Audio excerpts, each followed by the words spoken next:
আমরা তো জ্ঞান কি ওটা বোঝাতে পারতেছি না। এই জন্য দেখবেন যে যত বড় আলেম হয় সে তত বিনয় হয় এবং তত বেশি সে মানে বইয়ের পোকা হয়ে যায়। আমাদের ওস্তাদদেরকে আমরা দেখেছি যে বই ছাড়া তারা তো মনে হয় একটা ঘন্টাও সময় অপচয় করেন না। কিতাব থাকেই হাতে অথবা সাথে ব্যাগে, চলতে ফিরতে খালি বই পড়ছেন আর পড়ছেন। তো এইটা একটা সুরত। তাহলে আমরা বুঝলাম যে জ্ঞানের কোনো শেষ নাই। তাহলে যেহেতু কোনো শেষ নাই এবং জ্ঞানের মূল উৎস আল্লাহ রাব্বুল আলামিন, তাহলে এটা একটা লাইফ লং প্রসেস। তবে একটা নির্দিষ্ট গন্তব্যে গেলে আমরা মোটামুটিভাবে ফরজে আইন জানতে পারবো, অ্যাটলিস্ট কোরআন তেলাওয়াত শিখতে পারবো, অ্যাটলিস্ট ইনশাআল্লাহ আরবি ভাষাটুকু তুলনামূলক শিখতে পারবো ইনশাআল্লাহ। এরপরে কিছুটা অনুবাদ করতে পারবো কোরআনুল কারীম ইনশাআল্লাহ, হাদিসের ইবারতগুলো পড়তে পারবো ইনশাআল্লাহ, ফিকহের কিতাবগুলো পড়তে পারবো, আকীদার কিতাবগুলো পড়তে পারবো। আশা করা যায় ওই পর্যায়ে গেলে আমি তখন আরও বড় কিছু করার জন্য ফিকির করতে পারবো। তো ওই লেভেল পর্যন্ত তো আমাকে যেতে হবে, তাই না? আচ্ছা, এখন আসেন এই লেভেল পর্যন্ত যাওয়া আমাদের এই সোসাইটির কথা বলছি আর কি, আমাদের জন্য কতটা সহজ বা কতটা কঠিন। ঠিক আছে, তাহলে জানলাম ইলম অর্জন করতে হবে, ফরজিয়াত আছে, ওলামা কেরামের সোহবতে করতে হবে, এটা খুবই বেশি জরুরি। একা একা করা যাবে না, একা একা করলে আপনি আহলে ফেসবুক ওয়াল জামায়াত হয়ে যাবেন। ঠিক আছে, এবং আপনি তখন স্বঘোষিত আমিরও হয়ে যেতে পারেন। বুঝতে পারছি? নিজেকে হাসির পাত্রে পরিণত করবেন এবং আপনাকে নিয়ে ইউটিউবার রিলস বানাবে আর ভিডিও বানাবে, আপনি ভাইরাল হয়ে যাবেন। ভাইরাল ঠিকই হয়ে যাবেন, কিন্তু ওলামা কেরামদের বদদোয়া লাগবে গায়ে আর কি। ঠিক আছে, আল্লাহ পাক আমাদেরকে এইসব ফিতনা থেকে হেফাজত করে না। সোহবত লাগবে এবং সোহবতটা একটা লং প্রসেস। এটা একদিন, 2 দিন, 1 বছর, 2 বছরের না, সারা জীবন লেগে থাকে আর কি। যদি আমাদের হায়াত আল্লাহ পাক আমাদেরকে আরও যদি 20-30 বছর বাঁচিয়ে রাখেন, মানে 30 বছরই আমাকে লেগে থাকতে হবে। ব্যাপারটা এরকম আর কি। আল্লাহ পাক যেন আমাদেরকে ইলমের পথে দীর্ঘ নেখায়াত নসিব করে নেবেন।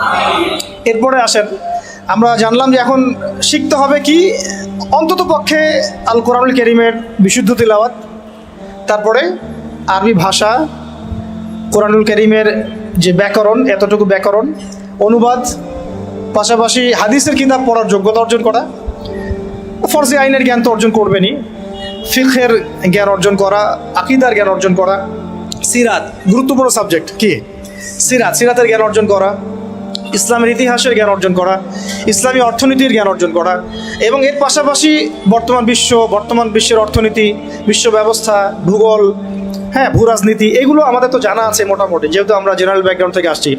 এগুলো তো ইউনিভার্সিটিতে পড়েছেন মাশাআল্লাহ। এমনকি ইউনিভার্সিটিতে আপনারা অনেকে ওয়েস্টার্ন ফিলোসফি পড়েছেন, আমার চেয়ে আপনারা ভালো জানেন। অনেকে ম্যাথামেটিক্সে এখানে আছেন, অনার্স মাস্টার্স করেছেন, কেমিস্ট্রিতে আছেন, ফিজিক্সে আছেন, অনেক বড় বড় জায়গা থেকে মানুষ এসেছেন, MBBS ডক্টরও আছেন। তো এই পড়াশোনা তো মাশাআল্লাহ আপনার আছেই। এখন কোনটা ল্যাকিংস? ইসলামিক বেসিক পড়াশোনার ল্যাকিংস আছে, তাই তো? এখন আমাদের সামনে দুটো রাস্তা। একটা হচ্ছে বাংলাদেশের শিক্ষা সিস্টেমটা আপনি দেখবেন 2 ভাগে বিভক্ত আর কি। একটা ভাগ হচ্ছে মাদ্রাসা শিক্ষা ব্যবস্থা, একটা হলো জেনারেল শিক্ষা ব্যবস্থা।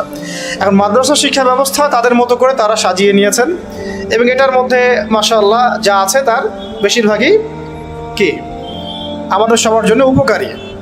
হয়তো মাদ্রাসা শিক্ষার কারিকুলামে জেনারেল শিক্ষার কিছু সাবজেক্ট নাই, যেমন ধরেন ফিজিক্স নাই, বা সায়েন্সের বেসিক সায়েন্সগুলো নাই, ইংরেজি হয়তো সব জায়গায় বাধ্যতামূলক না, কিছু কিছু জায়গায় হয়তো আছে, তারপরে ভূরাজনৈতিক প্রেক্ষাপটগুলো নাই, ইকোনমিক্সের পড়াশোনাটা কম।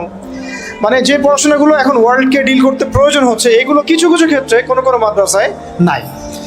আর যে মাদ্রাসাগুলো পুরোপুরি আধ্যাত্মিক, ঠিক আছে, ইলম এবং তাসাউফে পরিপূর্ণ, ওই মাদ্রাসাগুলোতে এই সাবজেক্টগুলোর প্রয়োজনও নাই। কারণ ওইটা যদি ওখানে ঢুকানো হয় তখন সেখানকার রুহানিয়াত নষ্ট হয়ে যাবে। এই সেন্সে ওগুলো এভাবে আছে, এটা পারফেক্ট আছে।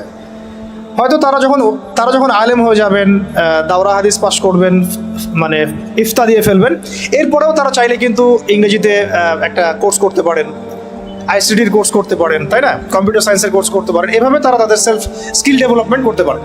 তো ওই দিকে তাদেরকে আর কোনো রকম চাপ দেওয়ার সুযোগ নাই বা দেওয়ার দরকারও নেই, উচিত না। আমাদের দিকে আসেন, বাকি সাবজেক্ট আরেকটা ডিপার্টমেন্ট হচ্ছে জেনারেল ডিপার্টমেন্ট, তাই না? তো এখন আমাকে একটা প্রশ্ন উত্তর দেন যে মাদ্রাসা ব্যাকগ্রাউন্ডের স্টুডেন্টদের সংখ্যা বেশি না জেনারেল ব্যাকগ্রাউন্ডের স্টুডেন্টের সংখ্যা বেশি? আচ্ছা, কোনো জরিপ আছে আপনাদের কাছে কত % বেশি? কোন আইডিয়া আছে যে আমাদের মাদ্রাসা ব্যাকগ্রাউন্ডের স্টুডেন্ট সংখ্যা কত এবং জেনারেল ব্যাকগ্রাউন্ড স্টুডেন্টের সংখ্যা কত? জি, মোটামুটি কাছাকাছি গিয়েছেন আপনি।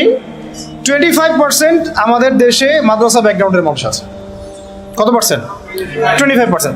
75% হচ্ছে আমাদের জেনারেল ব্যাকগ্রাউন্ডের মানুষ। কোন ব্যাকগ্রাউন্ডের?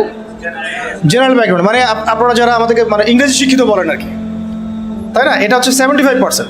আরেকটা বিষয় নোটিস করেন, সেটা হচ্ছে বাংলাদেশের পলিটিক্স, বাংলাদেশের সংবিধান, বাংলাদেশের সংসদ সদস্য, এমপি মন্ত্রীরা, অর্থনীতির সিস্টেম, ব্যাংকার, ফাইন্যান্স যারা ডিল করেন, গার্মেন্টস সেক্টর যারা ডিল করেন, যারা সমাজের নেতৃত্ব দিচ্ছেন, ঠিক আছে, তারা সবাই, তাদের দেখা যায় 98%ই জেনারেল ব্যাকগ্রাউন্ড থেকে আসছেন।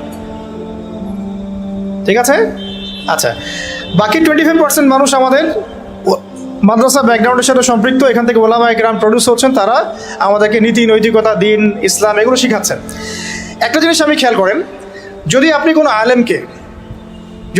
আলেমকে বলেন যে আপনারা হয়তো 10 জন আছেন, এখানে 10 জনের মধ্যে ধরেন যে 8 জন হচ্ছে আলেম বা মাদ্রাসা ব্যাকগ্রাউন্ডের, 2 জন হচ্ছে জেনারেল ব্যাকগ্রাউন্ডের, কখনোই 2 জন জেনারেল ব্যাকগ্রাউন্ডের কাউকে ওলামায়ে কেরাম ইমামতির দায়িত্ব দিবেন না। দিবেন কি? নামাজির ইমামতির দায়িত্ব দিবেন? কেন দিবেন না? কারণ তারা খুব ভালো করেই জানেন এটা অনেক সমস্যা হতে পারে, তিলাওয়াতে ভুল হতে পারে, অর্থ বিকৃত হয়ে যেতে পারে, বা তার চেয়ে অনেক যোগ্য ব্যক্তি সামনে আছেন, তাই তো? দেখেন, মসজিদের ইমামতির দায়িত্বের ক্ষেত্রে আমরা জেনারেল ব্যাকগ্রাউন্ডের মানুষকে কিন্তু অতটা প্রায়োরিটি দিব না। স্বাভাবিক, যত ভালোই তেলাওয়াত আপনি করেন না কেন, যত ভালোই আপনি মানে কোরআনের হিফজ করেন না কেন, দেখা যাবে যে না, সেখানে ওলামায়ে কেরামদেরকেই প্রাধান্য দেওয়া হবে। এটা দেওয়াই উচিত, এটাই স্বাভাবিক, এটাই হবে। কিন্তু আমার একটা প্রশ্ন আছে, মসজিদ, মাদ্রাসা, ওয়াজ মাহফিলের প্যান্ডেল, লেকচারের এই মানে ডায়াসগুলো, এই জায়গাগুলোতে দেখা যাচ্ছে আমরা জেনারেল ব্যাকগ্রাউন্ডের মানুষদেরকে অতটা প্রায়োরিটি দিচ্ছি না, সঙ্গত কারণেই দিচ্ছি না। কিন্তু আবার রাষ্ট্রের অনেক বড় বড় সেক্টর, যেগুলো রাষ্ট্রের সবচেয়ে বড় বড় department, for example medical sector, for example finance, garments sector, economic sector, এবং সবচেয়ে বড় কথা হচ্ছে শিক্ষা সিস্টেম, শিক্ষা কমিশন, এমপি মিনিস্টার্স এবং পার্লামেন্ট, এই সমস্ত সেক্টরে আমরা জেনারেলদের হাতে দায়িত্ব দিয়ে নিশ্চিন্তে ঘুমাচ্ছি, তাই না বিষয়টা? অথচ রাষ্ট্রের এটা হচ্ছে 80% সেক্টর। তাহলে এখানে আমার একটা প্রশ্ন হচ্ছে যে কেন আমরা দিন শিখে ওই সব সেক্টরগুলোতে যাব না? আর যদি এই সেক্টরগুলো জেনারেল ভাইদেরকেই ডিল করতে হয়, তাহলে কেন তাদেরকে দিন শেখাবো না? আমার কোশ্চেন আর কি। যেহেতু আমি তাকে ইমামতির দায়িত্ব দেওয়ার জন্য মুনাসিব মনে করছি না, তাহলে কিভাবে আমি তাকে রাষ্ট্রের দায়িত্ব দিলাম? আমাকে উত্তর দেন। আমি তাকে একটা মাদ্রাসার মোহতামিম বানাবোই না কখনো, কারণ তার সে যোগ্যতা নাই। আমি তাকে ইমামতির দায়িত্ব কখনোই দিব না, কারণ তার সে যোগ্যতা নাই বলে আমি মনে করি। তাহলে কিভাবে আমি আমার পুরো দেশের ইকোনমিক সিস্টেমের দায়িত্ব এই 8-10 জন, 20 জন, 100 জন জেনারেল মানুষকে দিয়ে দিলাম?